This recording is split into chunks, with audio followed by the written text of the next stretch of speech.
Well, good evening, everyone, and thank you so much. And Dave, thank you very much for those kind words. I'm really honored to be among so many friends and change agents tonight. I'd like to start off by congratulating Catalyst, and in fact, all of you, for once again making this event such a great success. And I'd like to also congratulate my fellow award recipients. I had an opportunity to get to know them today, and I was really struck by their stories. We're indebted to you, each of you, for your leadership and your impact. In the early 1950s, my parents immigrated to Canada from Italy, and it was certainly not the society that we know today. They arrived in a country where the labor force participation rate for women was 22%, so quite a bit different than the 47% that we enjoy today. Before Canada had fully embraced multiculturalism, and well before we had a Charter of Rights and Freedoms in place that enabled us to protect, celebrate, and value our diversity. Now, navigating a country with limited resources, limited connections, not speaking the language of their new home, is actually a common story of personal courage for many of the people that are new Canadians and their ancestors, and I'm sure including many of you in the room that are here tonight. Now, I'd like to return to this theme of courage in a minute, but I want to start off by just making some personal acknowledgments. So, to my parents, who really believed, truly believed, in the power of community and the necessity of helping others, even at times where they themselves were challenged and facing their own challenges, and whose personal courage as immigrants helped, along with many others, to create a more inclusive and a more diverse Canada. I thank you. To my wife, Cinzia, my children, Alessia and Andrew, I love you. Cinzia, the best part of me is you. And I come to appreciate that more each and every day. Your personal example, the core of who you are, simply makes me a better person. And this positive influence, this unparalleled sense of courage that you have, your generosity of spirit, is one of the many gifts, the priceless gifts that you've given me. Now, my children inspire me, notwithstanding the fact that as young adults, they become quite adept at ridiculing me. Now, to be fair to them, they do it for two reasons. One, because I sort of invite it on myself, and second of all, I love it. I really, really do. Now, as young adults, they don't just represent the things that come before them, but they're actively shaping the reality of today and tomorrow. And they do it in such amazing ways. They see inclusion as something that is quite natural. It just freely comes to them. I'm in awe of how they do that and how they bring that positive spirit and that optimism in terms of how they have outlook for the world as true citizens of the world. Now, at times like this, I'm often reminded of a Gandhi quote. So, Tanya, I have my own. When you started to talk about a Gandhi quote, I got a little nervous that you were going to take mine. But the one that I want to talk about is, it goes as follows. Our ability to reach unity in diversity will be both the beauty and the test of our civilization. So, thank you, Cinzia, Alessia, and Andrew, for being the beauty of my life. Finally, I know that this award is earned by the Deloitte family, our partners, our people, our clients. They are catalyzing force for inclusion, for mobilizing the courage that resides deep in each of us. Now, we've assembled here this evening with one of the world's leading organizations on diversity and inclusion under the Champions of Change banner that acknowledges the work that each of us has to do. Empowerment, accountability, courage, and humility. I want to focus on courage because I believe that we must activate it deliberately in our respective organizations and in ourselves personally with urgency. Earlier this fall, Deloitte completed some survey work and concluded that courageous organizations grew faster, invested more in R&D, and created more jobs than those that were hesitant. The research also found that only 11% of Canadian companies could be categorized as truly courageous.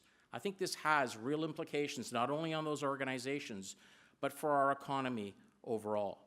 And to be clear, Deloitte didn't categorize itself in the 11%. We assessed ourselves in the evolving category with about a third of other Canadian organizations who are considered to be on the cusp of becoming truly courageous. Now, typically, these organizations on the cusp fell somewhat short in 2 of the 5 critical elements of courage: uniting to include and starting with ourselves.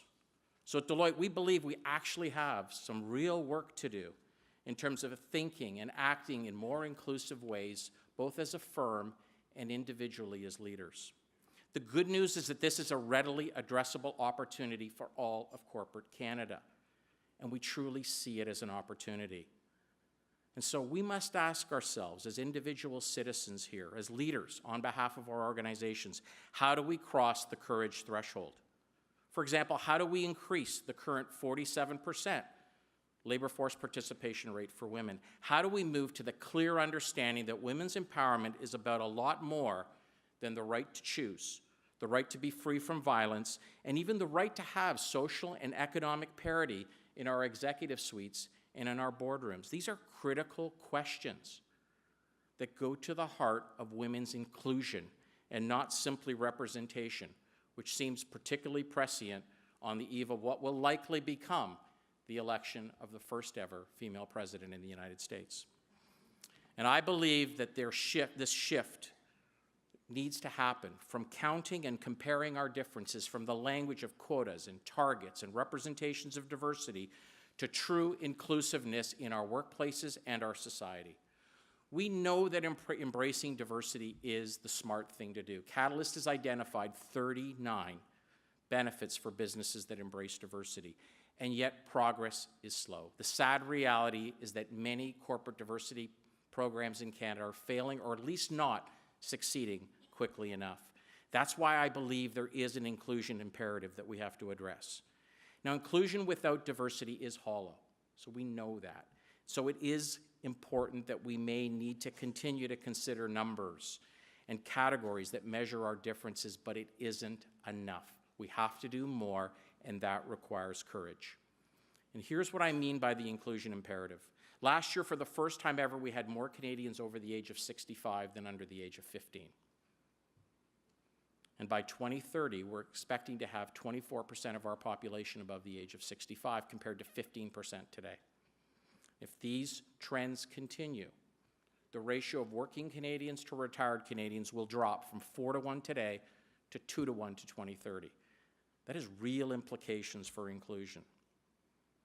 It really means that the issue of inclusion could actually shift from being one of a competitive advantage or the right thing to do, which it absolutely is, to being one of absolute survival for many of the organizations in Canada, especially those that rely so heavily on human capital.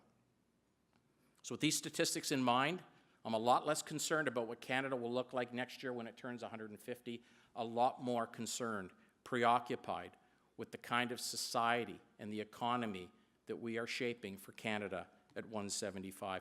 This is why courage is so critical, because the future belongs to the bold, to the organizations, to the nations that will harness the power to participate. So we have to move to an inclusion that welcomes us, celebrates us, the best, the uniqueness of each of us individually. In the 1950s, when my parents came to Canada pursuing a better life for all of us, they came to a country that was neither particularly inclusive nor diverse.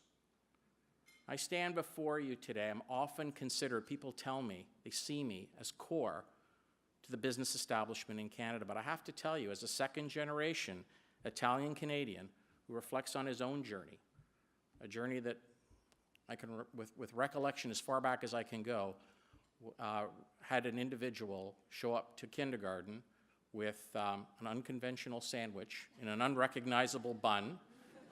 It's called a panino, by the way. And I have to tell you that as I reflect on that and my experiences, I sometimes don't feel like I'm really on the inside, even today. And the more I engage with Canadians, the more I engage with business people, senior business people like you, the more I realize most people feel like that on at least one dimension. But I can see over the past decade we've had very significant progress, and I truly believe that progress is about to accelerate. So tonight, even though we have to talk about our call to action and the things that remain to be done, we deserve to celebrate the things that we've done and what we are on the verge of achieving. And I'd just like to mention one last example, and it's really about our firm at Deloitte. Something I'm particularly proud of. This last year, for the first time ever, we introduced into our partnership a cohort that closely resembled the demographics of the Canadian population, measured in both gender and visible minorities. That is a big deal for us, given where we were just a few years ago. And it's also reflecting a broader view of diversity. When you think about the fact that many of these people who we entered into our partnership come from backgrounds in humanities, social sciences, they're data scientists, mathematicians, but they're artists, they're designers, they're academics. So it's noticeable that we're not only embracing demographic and cognitive diversity, we are deliberately fostering it, and we're extremely proud about that. So as we look to Canada at 175, I think it's worth repeating Gandhi's message. Our ability to reach unity and diversity will be the beauty and the test of our civilization. Without question, Canada is a beautiful society. Canada at 175 stands to be even more beautiful, but only if it is truly inclusive. And that will happen only through the consciously courageous actions of every individual and every organization in this room.